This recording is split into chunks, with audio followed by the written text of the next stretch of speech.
Hey everybody, it's Tommy with a better time, and I got a very, very cool watch on a very, very cool strap. This is just, you want vintage people? Get a look at this. This watch is Maxel, right? Swiss made, you can hear that, can you not? Big, kind of beefy. It's got the fixed trench lugs.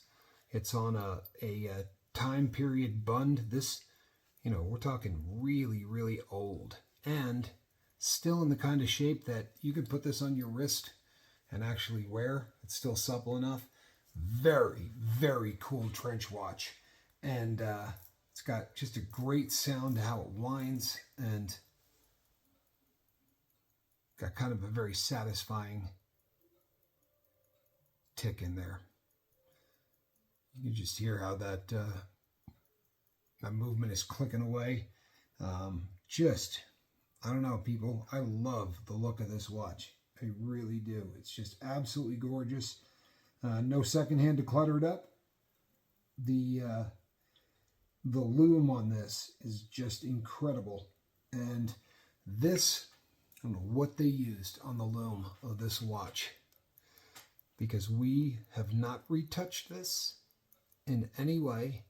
And we got the provenance on this going back to basically pre-74 is where we can trace this back to the previous owner.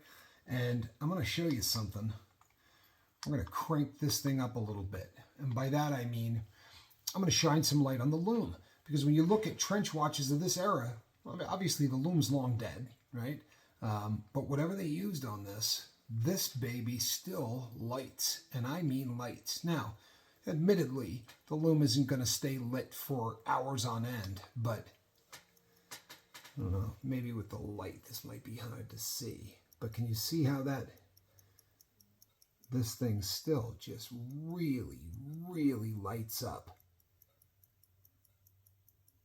I'll tell you what I'm going to do. We're going to crank this baby up, and then I'm going to kill the lights.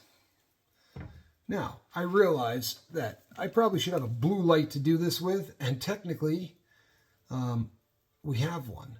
Unfortunately, I don't have it here right now. It's over in the other building, and since I am the consummate pro that I am, and the show must go on, all right, how about this? Now, look at how that baby lights up. How's the loom on that? Is that just something?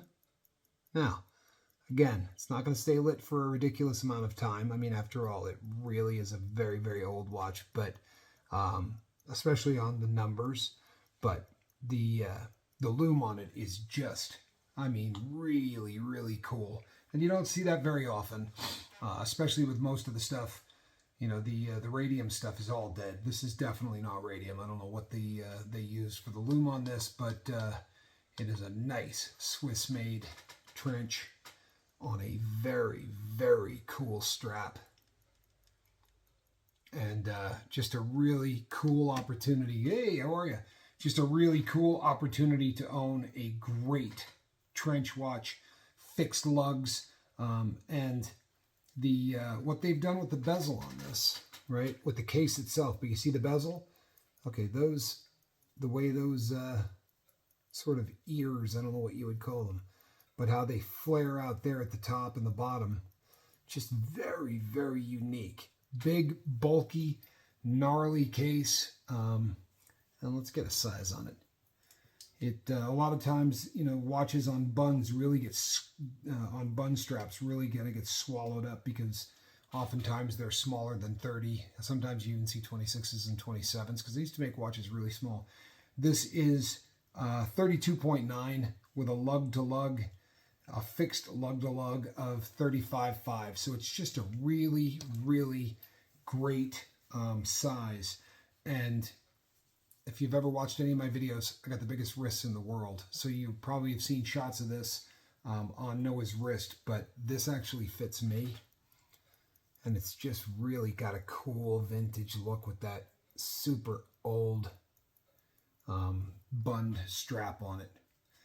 And We have this listed at, I believe, $250. Noah, $250? The beautiful trench watch. He has it listed at $250. You can make us a bid on it.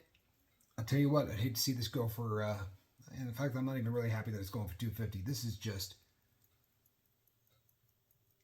got a great sound, got a great look, and it's on a beautiful vintage leather bund.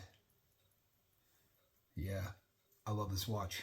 All right, people, I'm Tommy with A Better Time, and we will see you on the next watch. God bless everybody. Can you believe how that still lights up? Looks crazy.